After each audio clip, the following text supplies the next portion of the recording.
माना जाता है कि प्राचीन काल समय में माता पार्वती ने भगवान शंकर जी को पति रूप में पाने के लिए बहुत तपस्या और व्रत किया। फलस्वरूप माता पार्वती की इस तपस्या और व्रत से प्रसन्न होकर भोलेनाथ माता पार्वती के सामने प्रकट हो गए।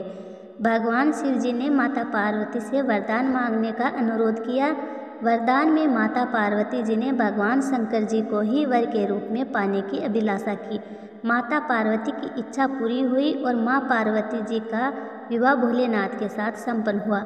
मान्यता है कि भगवान शंकर जी ने इस दिन माँ पार्वती जी को अखंड सौभाग्यवती होने का वरदान दिया था।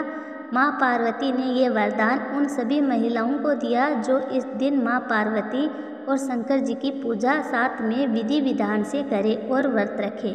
गणगौर त्यौहार में इसकी व्रत की अलग ही महत्व है।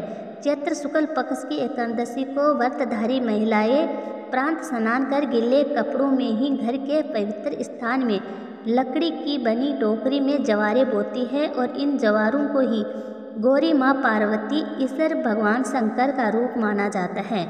गणगौर का व्रत रखने वाली महिलाएं सिर्फ रात में ही एक समय का भोजन करती हैं। जवारों का विसर्जन होने तक प्रतिदिन दोनों समय गणगौर की पूजा करने के बाद भोग लगाया जाता है। गणगौर की स्थापना में सुहाग की वस्तुएं चढ़ाई जाती है एवं सुहाग की सामग्री का पूजन कर ये वस्तुएं गौरी जी को अर्पित की जाती हैं। इसके बाद गौरी जी को भोग लगाया जाता है।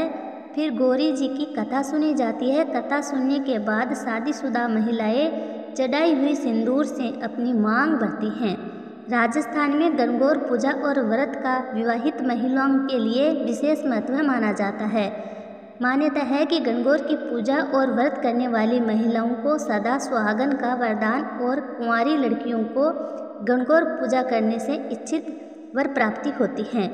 इस पूजा में 16 अंक का भी विशेष महत्व माना गया है। 16 दिनों तक लगातार मनाया जाता है। गणगौर की पूजा में गीत गाते हुए महिलाएं काजल, रोली और मेहंदी से 16 बिंदी लगाती है और गणगौर में चढ़ने वाले फल व सुहाग के सामान की संख्या भी 16 ही रखती हैं। महिलाएं भी इस दिन 16 श्रृंगार में नजर आती हैं। गणगौर पर्व में पूजा के समय लोकगीत भी गाए जाते हैं। गणगौर पर्व में गाए जाने वाले लोकगीतों को इस पर्व की जान कहते हैं। लोकगीतों के बगैर ये पर्व अधूरा होता है। गणगौर का त्यौहार कुंवारी लड़कियां इसलिए मनाती है ताकि उन्हें उनका मनचाहा वर प्राप्त हो सके। गणगौर पूजा में गौरी जी की पूजा की जाती है। मुझे उम्मीद है कि आपको मेरी ये कहानी, ये जानकारी पसंद आई होगी। पसंद आए तो चैनल को सब्सक्राइब करें।